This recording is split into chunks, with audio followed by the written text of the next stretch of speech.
Carla from 60 Living, and welcome to day -3 as we prepare to start your modified fasting program. Today's lesson is going to be pretty quick. I'm going to go over why we're adding in the grains and the beans today, and then I also want to cover how to start preparing and thinking about what you're going to do on the raw food day coming up. That's going to be the day right before your modified fasting program begins. So for today, we're going to start with 60% of your nutritional intake should come from whole plant foods. And the reason we're doing that incrementally is because the standard American diet has actual addictive substances in it. And so when you stop eating those foods, you can experience some withdrawal symptoms. Now, if you want to go 100% whole plants right away, that's perfectly fine. It's healthy, but it just might be a little bit uncomfortable. So start with at least 60% of your foods coming from whole plants. And an easy way to do that is by adding in these 3 cups of whole grains and 3 cups of whole beans, or 1.5 cups of mashed beans that you're going to be adding in today. Remember in the last video, we talked about the recipes and I showed you the difference between a whole oat groat, a steel cut oat, an old-fashioned rolled oat, and then also the quick cooking oat. So those were 4 variations of the whole plant food, which is the oat groat. So just keep that in mind when you're selecting the whole grains to add to your meals today and for the actual program. So white rice is considered by most plant doctors to be perfectly safe and a healthy food choice, but it is a refined version of brown rice. And so if you want to get the most whole form and get the most bang for your buck, go with an organic brown rice. And remember to follow all the soaking guidelines that we gave you in the first video. That was the day -5 lesson. And there are tons of types of grains, so you don't have to stick with something conventional like a brown rice or an oat groat.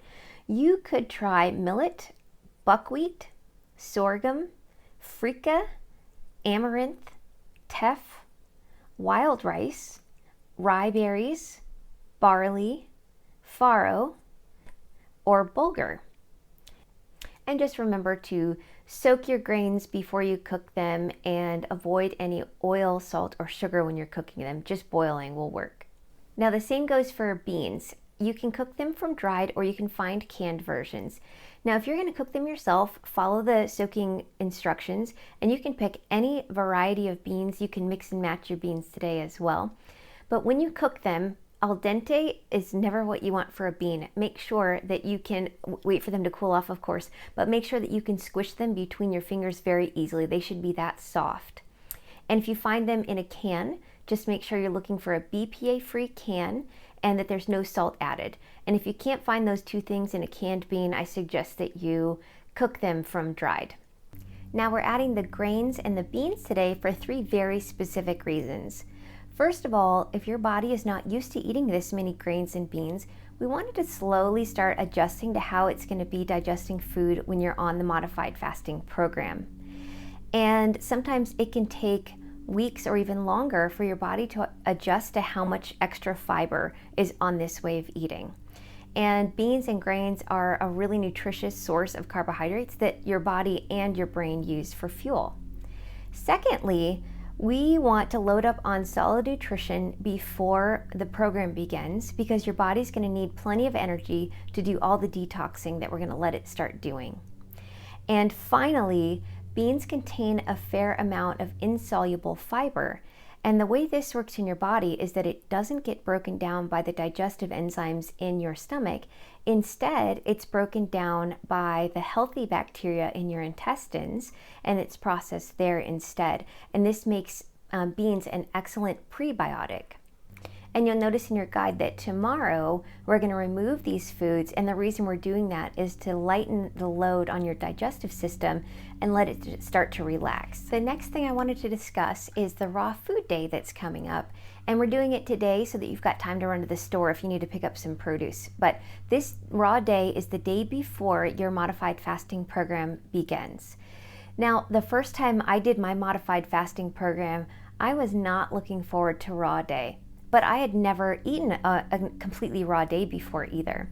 So what I recommend that you do is only plan for foods that you really enjoy. So now's not the time to experiment with some raw cauliflower if you don't enjoy cauliflower. Stick to the raw fruits and raw vegetables that you do enjoy. And also, don't go hungry. This is not the time to eat one banana in the morning and that's your whole meal. You might want to have 5 bananas and 2 pints of strawberries, and then have some ice cream right after it. Whatever it is to keep you full and satiated, that's what you should plan for. And I also recommend that you incorporate greens or other raw vegetables in any type of smoothie or smoothie bowl or an ice cream that you make. You can't taste it, but your body will feel the difference, and it feels really good to get all those raw vegetables in, as well as the delicious fruits. All right, so here are some starter ideas for all types of raw foods. Now, first I'll go over smoothies. If you don't already have a go-to recipe, you can search and find dozens and dozens of delicious smoothie recipes that are all whole food, plant-based, raw. But starting with a base of any type of green, so collards or spinach is great. Any type of lettuce will work. You can usually fit a small head of lettuce in a blender and have just one single serving meal, and then just add in the fruits and vegetables that you like. But some of the things that you could do are add in apples, oranges, some collard greens, and a banana.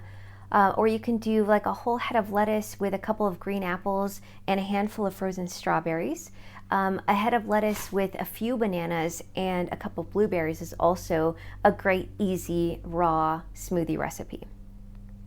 If you want to go with salads, I recommend trying to add in some fruits. Apples, any type of berry, or a stoned fruit are excellent in savory salads. And then you can top these with any type of mustard that you like, and or a type of vinegar. So you can mix the two together to thin out the mustard, or you can just sort of mix one or the other through the salad. Even with the fruit, those are delicious. And you can make any other type of raw dressing. You can look up a ton of recipes. Adding cucumber and dill to a blender with some tahini is also nice, and maybe a little bit of lemon juice and celery. That gives it a salty flavor. If you enjoy eating raw vegetables and you want to dip with it, you could make a green goddess dip, and there's one on our plantbasedworld.com. And this is a dip that they make using garlic, lemon, parsley, basil, green onions, nutritional yeast, and hemp seeds, and they just throw that in a blender until it's smooth. Another great dip is raw guac, and you can make this without avocado or nuts. So this recipe I found combines zucchini, green peas, a bunch of cilantro, 1 jalapeno, some red onion and lime juice, no salt substitute, and garlic powder. And you put all of that in a food processor until the desired consistency. And then at the end, after you're done blending, you just hand stir in a couple of finely diced Roma tomatoes to make a great guac dip. And as with most dips and dressings, make them a little bit in advance and refrigerate for at least an hour, and the texture and the taste are improved doing that. So you could even make your dips and dressings the day before if you want. Overnight oats is a great option here too. So you can find a bunch of recipes on this too, but the base is just using the rolled oats, and then you soak them in either water or a little bit of plant milk and add in some fresh frozen or dried fruits. And then you can add in some seasonings you like too, like maybe cinnamon and nutmeg and vanilla, or pumpkin pie spice or something like that. And then you just put them in an airtight container in the refrigerator overnight or for several hours, and you have an easy raw oat meal.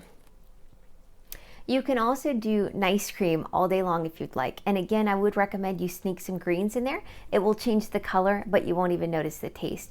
But nice cream is a blend of frozen fruits, and you put it in a high-speed blender, or they even have nice cream makers now, and you just put all the frozen fruit in there that you'd like, and it churns it into this ice cream frozen texture. And so a lot of those bases are bananas, but you can make a sorbet style with just frozen peaches, pineapples, and strawberries or something like that. And that's all raw too, and it's really delicious. You can make a whole meal out of nice cream. You can have it as snacks or desserts throughout the day. So don't dread the raw day that's coming up. It's a really delicious day, and it feels really good. You'll notice the difference. All right, and to wrap up, today is a 60% whole plant day, so make sure you get that in. And you're going to be cooking and eating a whole bunch of grains and beans. Make sure you're finding the whole food. No salt, no sugar, no oil added, no BPA if you're doing canned beans, and really check on your water intake today. And then start thinking about the delicious raw foods that you like and how you're going to make sure that your raw day is successful and you don't go hungry. And we'll see you in the next video.